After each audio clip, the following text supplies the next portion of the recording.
Welcome back to my channel. Everybody ask me how I know. I smiled at them and said she told me so. Everybody ask me how I know. I smiled at them and said she told me so. Everybody ask me how I know. I smiled at them and said she told me so. Everybody.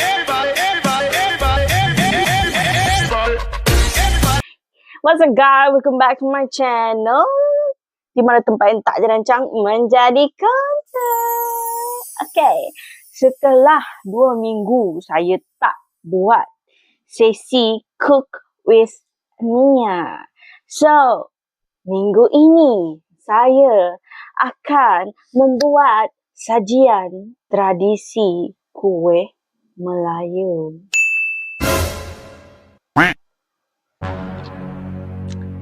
Dan kuih tersebut adalah kegemaran rakyat Malaysia, iaitu kari pap pusing buat Abang Pening. Okay, so sebenarnya saya dah lama sangat tak buat konten masak-masak. Hari tu pun saya baru je buat konten podcast, kisah seram yang kedua. Korang pergi tengok podcast tu sekarang. Pergi tengok podcast tu dulu, baru korang tengok video ni. Okay, faham tak? Faham tak korang? Faham tak? So anyway, hari tu sebenarnya saya macam terlalu craving sangat nak makan curry puff. And then kebetulan tiba-tiba saya punya TikTok FYP, tiba-tiba banyak sangat resepi curry puff muncul. Dan saya pun tak tahu kenapa. Ada curry puff ayam, ada curry puff daging, ada curry puff bihun, lepas tu curry puff pusing. Kan? So I was like, why not? Why not? I buat sendiri. Sebab sekarang kan tengah musim raya, betul tak? So kalau saya nak keluar beli curry puff, mostly kedai-kedai dah, bukan kedai-kedai lah, macam mostly orang yang jual-jual kuih dekat tepi jalan tu dah tak berjual lagi. Sebab sekarang ni musim raya, jadi nak cari kuih-muih tu susah. So nak tak nak, saya kena buat sendiri. By the way, jangan heran kenapa saya punya bilik gelap, sebab saya malas nak buka lampu. Dan yeah, anyway, that's not the point of this video. Jadi mari kita transition ke dapur saya. 1 and 2 and 3. Let's go! Oh, dah sampai ke dapur saya. Jadi mari kita mula memasak, membuat dan membaking curry puff pusing. So anyway, before tu saya nak bagi tahu, sebelum saya kongsi resepi dan juga kongsi bahan, saya nak bagi tahu alat-alat yang korang perlu untuk buat curry puff. Which is kita panggil ni apa? Besen ni. Besen lah. 2 besen. Kenapa 2? Sebab curry puff yang saya nak buat hari ni bukan curry puff biasa-biasa. Bukan. Curry puff pusing, tak? So curry puff pusing, dia ada 2 adunan. Okay. Kita panggil dia adunan A dan juga adunan B. So ini A, ini B. So nanti we'll go deeper into that. So anyway, kita perlukan 2 besen. Kita perlukan sukatan cawan. Ini sukatan cawan, okay? Jangan guna cawan minum tu, jangan. Just pergi kedai bakery ke kedai supermarket yang ada jual baking utensils, korang cari cup macam ni. Ini adalah sukatan cawan yang sebenar. Lepas tu, kalau korang jenis yang tak pandai clean curry puff, kita guna cara moden, iaitu acuan curry puff. Okay, acuan curry puff ni sebenarnya dah lama dah mak saya beli. Dari saya kecil sampai sekarang, acuan ni memang still bertahan. Okay, saya akan guna acuan ni setelah sekian lama kita orang family dah lama tak buat kuih muih. Dulu time kita orang kecil-kecil, my mom and my dad always buat kuih donat, curry puff, apa-apa kuih. Jadi tak jadi tu belakang punya cerita, tapi kuih tu tetap habis. So sekarang saya akan meneruskan generasi keluarga ini membuat kuih. Jadi saksikan. Okay, untuk bahan dough kita perlukan 2 cawan tepung gandum. Ini 1 cawan. Next. Sejujurnya saya tak pasti resepi ni cukup untuk berapa biji curry puff. Jadi kita buat je, okay? Okay, ini cawan yang kedua. After that, 1/4 cawan margarine. Ini 1/4, okey? Margarine kita guna jenama, tak tahu, selalunya orang Malaysia guna jenama putri. Tapi saya jumpa jenama yang lebih murah daripada putri, which is Crescent. I don't know which brand is this from. Dari China kot. Tapi dia kata Malaysia's Baker's Choice. Apa-apa pun, kita pakai je apa yang ada. Dia cakap 1/4 cawan. Jadi kita kena penuhkan cawan ni dengan margarine ni. Nampak susah ya?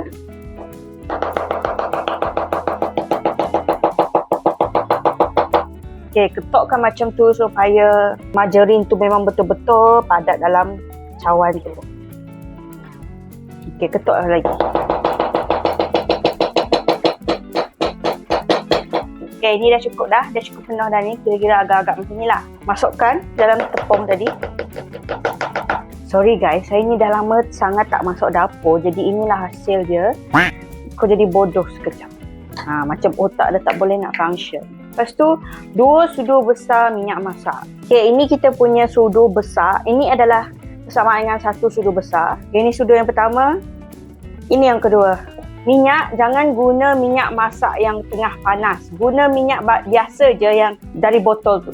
Kita gaulkan dough ni hingga sebati. Okay, untuk adunan kari puff dia tak macam kuih-kuih lain yang perlu telur, yang perlu gula. Adunan kuih kari puff adalah adunan yang paling simple yang semua orang boleh buat. Sebab bahan-bahan dia pun senang je nak didapati dekat mana-mana, which is tepung, margarine, minyak dan sedikit garam lah. Tapi untuk adunan bahan A ni, dia tak ada garam lah. Nanti dekat adunan B baru ada garam. Okay, kalau korang tengok adunan ni kering macam ni kan. So kita kena padatkan adunan ni dengan menambah lagi sedikit margarine. Nampak gayanya, resepi tadi tak boleh pakai sangat lah guys. Sebenarnya saya follow resepi orang ni, bukan resepi saya. Jadi margarine tu 1/4 cawan margarine tidak cukup untuk 2 cawan tepung gandum. Ataupun adakah teknik saya ini salah? Tapi rasanya margarine kita kena letak dekat tepung sampai tepung tu menggumpal. Jadi kita kena uli adunan tu sampai dia membentuk macam ni. Alright, so dough A kita dah siap. So kita rehatkan dia dulu. Dan sementara menunggu dia rehat, kita buat dough B. So let's go. Okay, untuk dough B, kita akan guna 3 cawan tepung gandum. Okay, cawan pertama. Okay, ini cawan kedua. Ini cawan yang ketiga.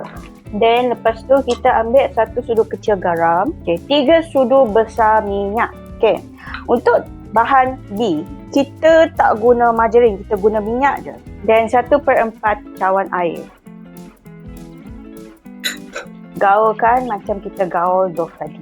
Make sure korang uli korang punya dough sampai betul-betul sebati. Ini dough B kita dah siap, so kita ketepikan dulu. Sementara menunggu dua-dua dough ni rehat.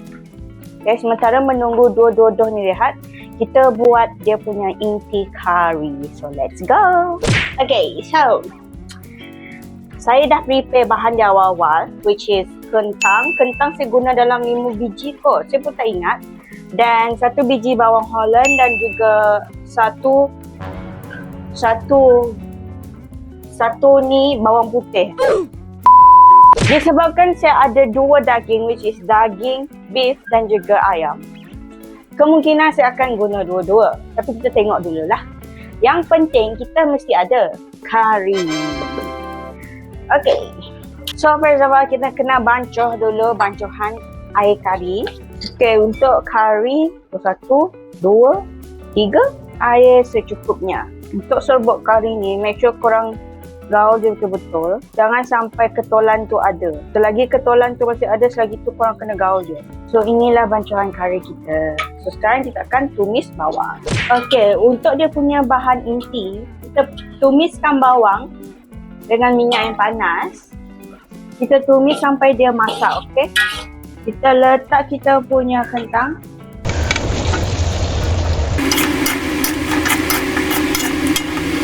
Dan kita boleh letak kita punya kuah kari. Okay, kita gaul je perlahan-lahan macam ni. Tunggu kari tu pecah minyak sikit, baru kita letak daging. Sebab apa saya tak nak letak daging dulu? Sebab nanti kita nak kentang ni masak tau. Faham tak? Kalau kentang ni belum masak, daging dah masak dulu, nanti rasa dia akan macam, rasa daging tu akan jadi kurang lah sikit. So make sure korang punya kentang tu dah masak sedikit, kira macam separuh masak. Dan baru korang letak daging. Sebab daging, sebabkan kita guna daging kisar. So daging tu, dia cepat je masak. Dia tak perlu masak lama-lama. Yang perlu masak lama-lama adalah kentang ni. So make sure korang punya kentang ni masak dulu, baru masak daging. Faham? Tambah sikit air. Okay. Nampaknya kentang ni dah masak sikit. Dan dia punya kari pun dah berkurang. Jadi time ni baru kita letak dia punya daging. So what are we going to do right now is just kita gaul-gaul sampai daging tu masak. Sementara itu kita letak dia punya garam lah. Okay, satu sudu garam. Kita letak Ajinomoto satu sudu. Letak secukup rasa satu sudu.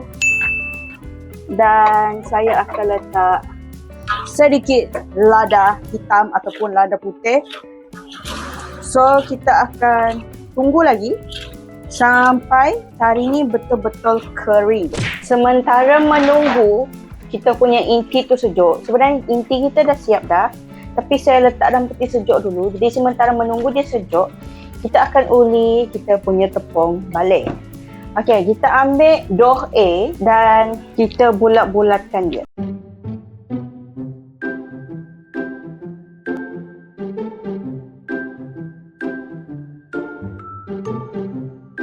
Okay.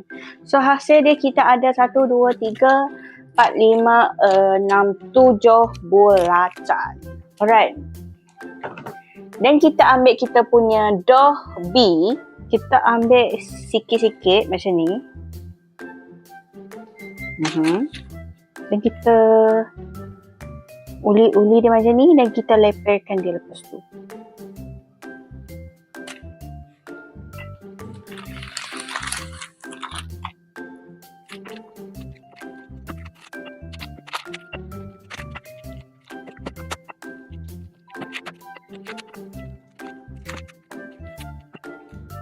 Okay, kita uli dia macam ni. Nipis macam ni. Okay, besar macam ni. Dan kita ambil dough A. Kita ambil dough A. Kita letak dalam dough B macam ni. Dan kita bungkuskan dia. Nampak tak? Dia macam ala-ala Dubai cookies. Then korang repeat step yang sama untuk dough-dough yang lain. Okay. Lepas kita dah golong semua dough A dan juga dough B, kita satukan dia macam ni. Dan kita akan ratakan balik dough yang kita dah golong tu. Tapi dia ada teknik dia lah. Korang kena slow-slow. Sebab kita tak nak dough A terkeluar daripada golongan dough B. So korang tak boleh paksa tekan dia, korang kena slow and steady macam ni.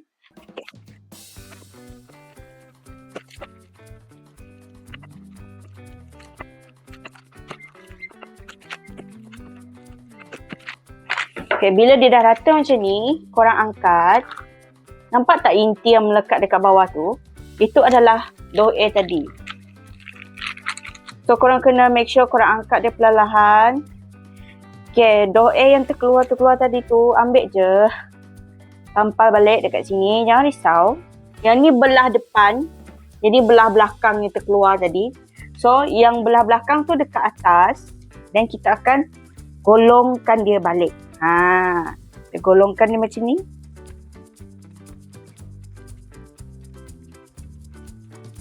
Okay, hasil daripada golongan tu kita akan dapat bentuk silinder macam ni. Ini adalah golongan pertama. Okay, kemudian untuk golongan yang kedua, kita susun memanjang macam ni dan kita tekan-tekan.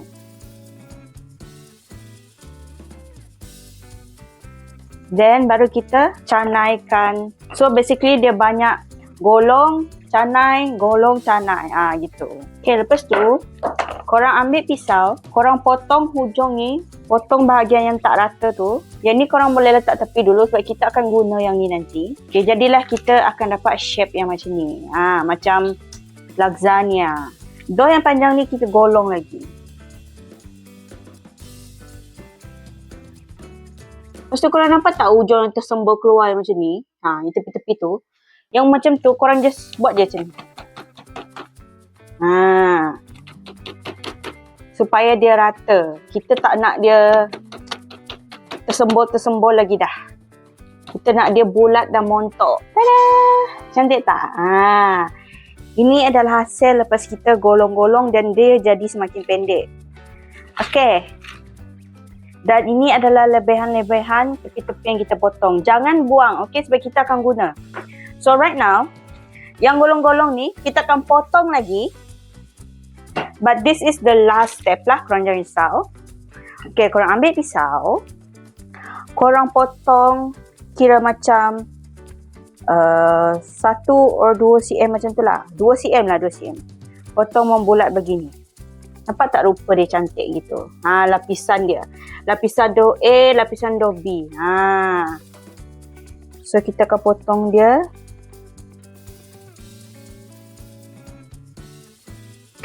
Ini adalah hasil potongan kita. Then, macam saya cakap, this is the last step. So, korang jangan risau. Memang tak ada lagi dah.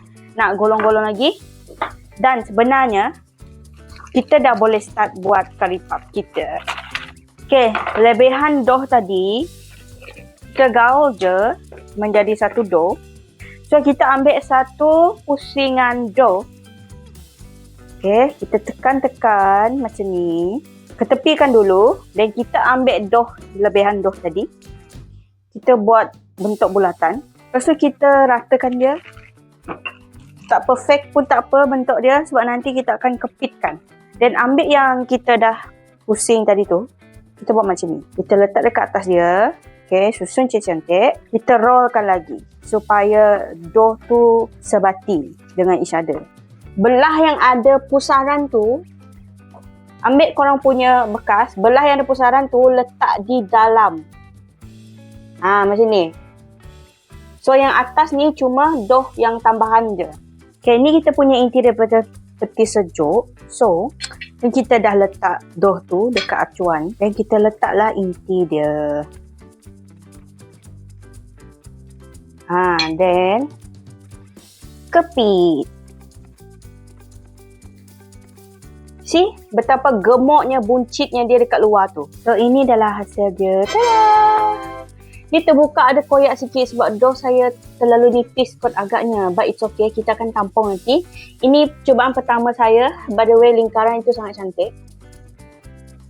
Guys, nampaknya cubaan kali ini tidak berjaya langsung. Tengok ni.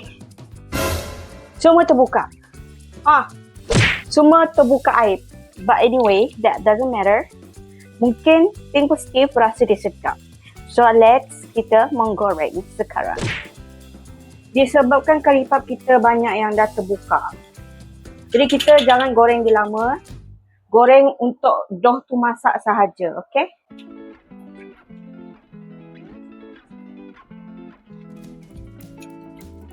Walaupun dia terbuka kan, pusaran-pusaran dough saya cantiklah juga korang. Tengok ni. Gitu. So guys, finally kita punya curry puff dah siap. Dan ini adalah hasil dia. Tada! Yep, not perfect, but the taste is good. Rasa dough dia memang sangat-sangat rapuh dan dry actually.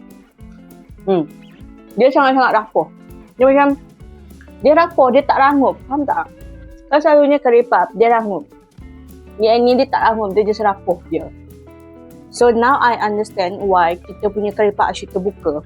Ini curry puff, pusingan dia ada yang cantik, ada yang tak. Tapi memang terbuka lah semua dia. Dan see, memang cepat sangat dia ni rapuh. Tapi dia tak rangup. I'm actually craving curry puff sebab saya nak makan yang rangup. Tapi ni tak rangup. Saya kecewa sebenarnya guys. Tapi inti dia sedap. Garam dekat dough dia pun sedap. Cuma dia dry is real. Anyway, that's all for today's content. Next time, saya akan buat lagi curry puff sampai saya berjaya. Anyway, thank you for watching my videos. Kalau korang rasa resepi ni boleh digunakan, silalah guna. Tapi inilah hasil dia lah. Okay? Not recommended. Anyways, korang please suggest itu next video mau bikin video apa. Okay?